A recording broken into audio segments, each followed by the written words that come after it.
Welcome to iFy news channel.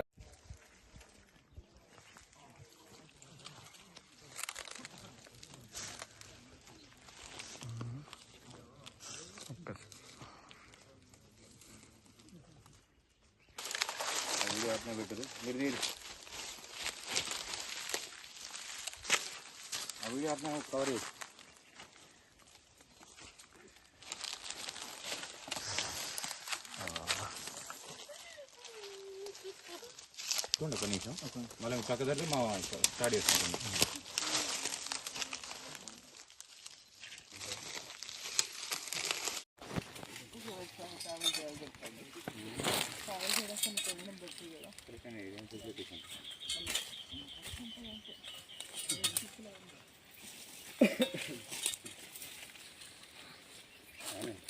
ఏమన్నా కట్టారు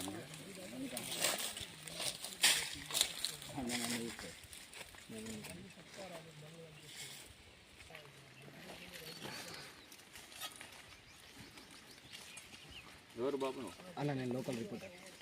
నువ్వు లోకల్ రిపోర్టర్.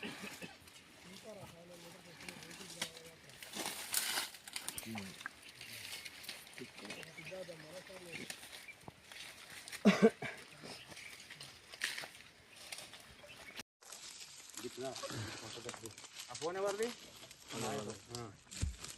ఎప్పుడైనా బాబు నువ్వు పాత పెట్టేటప్పుడు ఉన్నావా? నేనే మరి కొంచెం పక్కకి చూసుకుంటాయి దాని మీద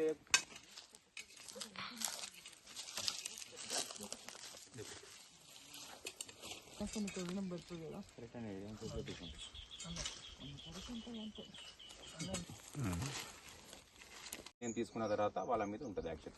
ఒకవేళ వాళ్ళ నెగ్లిజెన్సీ ఉంటే మీరు చెప్పిన ఉస్మానియా కావచ్చు మిగతా హాస్పిటల్ ప్రిస్క్రిప్షన్స్ అన్నీ కూడా కలెక్ట్ చేస్తున్నాం. ఓకేనా?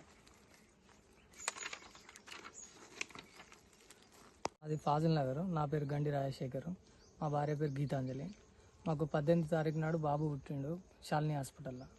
శాలిని హాస్పిటల్లో బాబు పుడితే మాకు బాబుకు బ్రీతింగ్ ప్రాబ్లం ఉందని కానీ ఏది ఇన్ఫర్మేషన్ లేకుండా వాళ్ళకి నచ్చిన హాస్పిటల్కి రిఫర్ చేసుకున్నాడు. శాలిని హాస్పిటల్ అయినా శరత్ హాస్పిటల్కి పంపించిండు. ఇట్లా వేరే హాస్పిటల్కి ఎందుకు పంపించారు సార్ అని అడిగితే, ఈ హాస్పిటల్ మంచి హాస్పిటల్, మంచి డాక్టరు, ఇక్కడ వెంటిలేటర్ సౌకర్యం ఉంది అది అని చెప్పి మమ్మల్ని అక్కడ జాయిన్ చేయించిండు.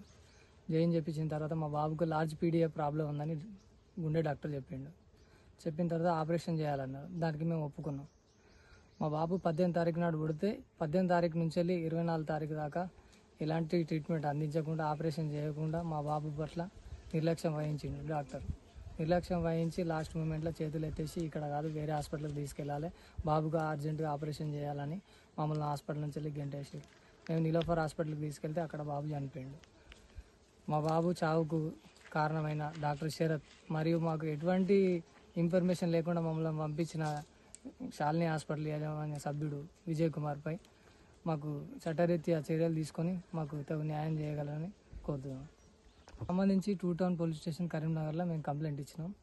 కంప్లైంట్ ఇస్తే ఎఫ్ఐఆర్ ఫైల్ చేసుకొని ఈరోజు టౌన్ సిఐ గారు ఈరోజు మా గ్రామానికి వచ్చి మా బాబు శవ పరీక్షలు నిర్వహించి